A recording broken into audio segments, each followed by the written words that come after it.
Boa tarde, pessoal. Iniciando a segunda parte da aula, a gente vai falar agora sobre o diagrama de fases, terminar aí sublimação, condensação e liquefação, e vamos falar sobre os processos de propagação de calor. Então, bora lá, ó.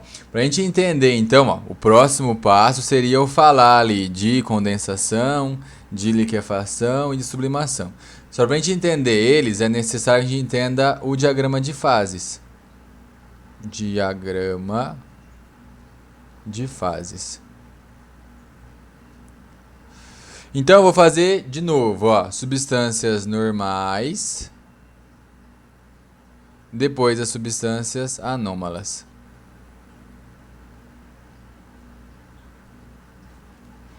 Então tá, ó, como que funciona esse diagrama de fases? Então a gente tem um eixo Y.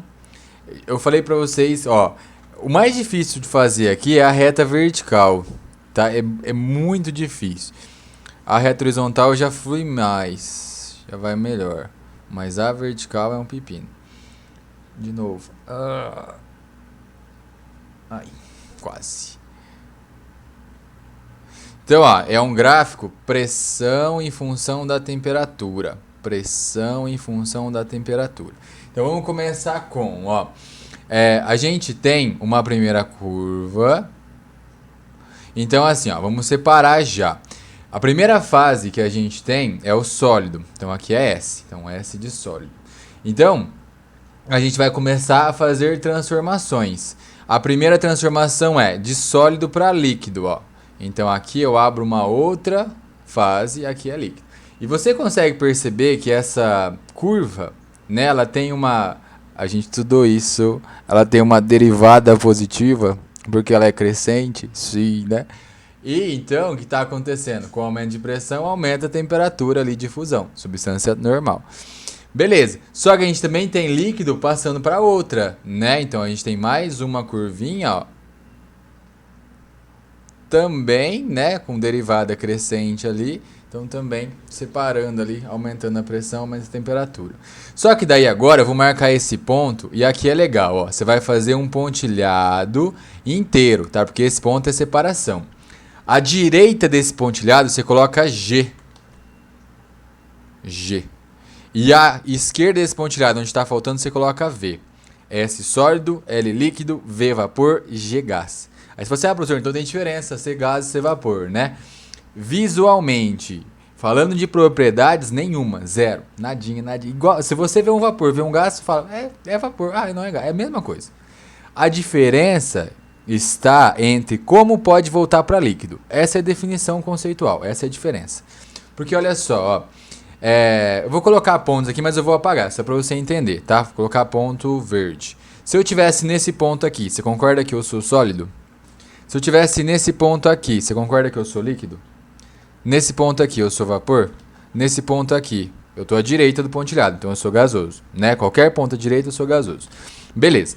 Sendo vapor, me dá uma opção para eu virar líquido. Mexendo no gráfico daí, né? Óbvio. O que eu posso fazer? Eu posso ir para cima? Sim. Sem ir para a esquerda ou para a direita? Sim. O vapor consegue virar líquido sem mudar a temperatura. Agora eu sou gás. Também, ó. O vapor também pode virar líquido indo para a esquerda, ó. Tá vendo? Também pode ser, mas ele pode mudar de fase sem mudar de temperatura, porque ele pode ir para cima. Agora, se você é gás, necessariamente você tem que fazer o quê? Você tem que vir para a esquerda. Necessariamente você vai ter que vir para a esquerda, né? Necessariamente. Então, a diferença está exatamente aí, em como que pode voltar para líquido. Em como pode voltar para líquido. O vapor pode fazer isso sem mudar a temperatura. Então pode ser uma transformação isoterma, né? Isoterma.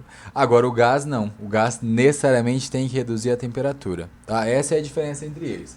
De propriedade, visualmente nada. Só está na diferença em como vai para líquido. Então o vapor pode ser em uma transformação isoterma, né, um aumento de pressão de maneira isoterma. O gás não, o gás tem que mudar a temperatura. Beleza? Vamos lá, nomezinhos, ó.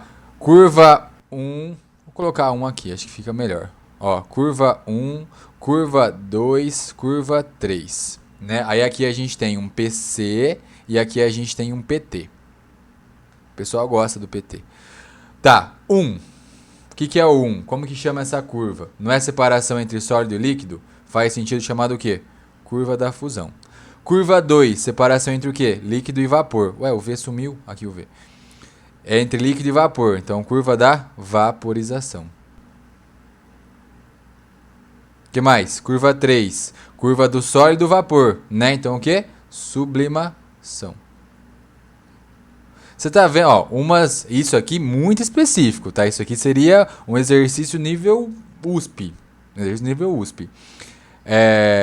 A sublimação só acontece de sólido para vapor. Você não sai de sólido e vai para gás. Tá? Não sai de sólido e vai para gás. Beleza, o que é o PC? O PC é o que eu estou usando aqui agora. Para de fazer piada ruim. Tá, é o ponto crítico. E o PT? O PT é o ponto triplo. Esse não pode fazer piada. Enfim, então tá aí. Fusão, vaporização, sublimação e os pontos aí. O que é o ponto triplo? Olha só, ó.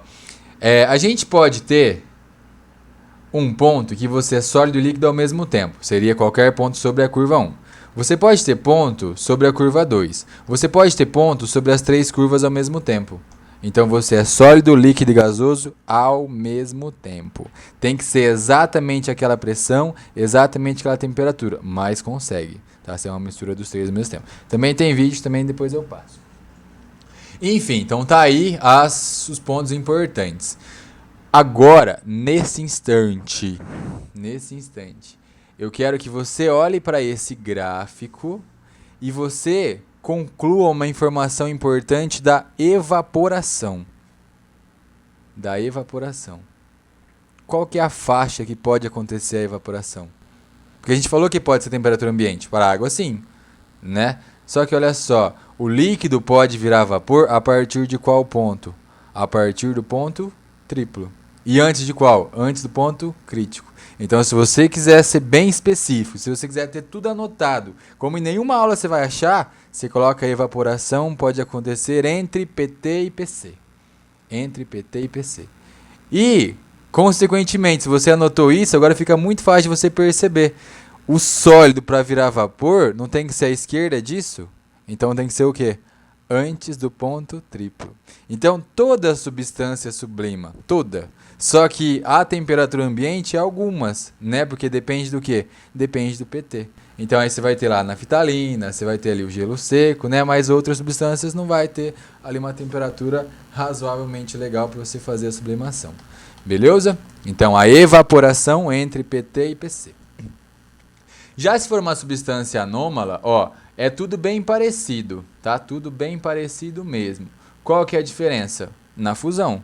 Aí a fusão tem um comportamento anômalo. Ao invés de ser crescente, olha só, você faz decrescente. O resto você copia. Sólido, líquido, V, G. Aí curva 1, curva 2, perdão. Curva 1, curva 2, curva 3, PT e PC. Beleza? É a mesma coisa, só que daí a diferença está na curva da fusão, porque daí ele tem um comportamento anômalo na fusão. Esse é o da água daí, tá? Fechados?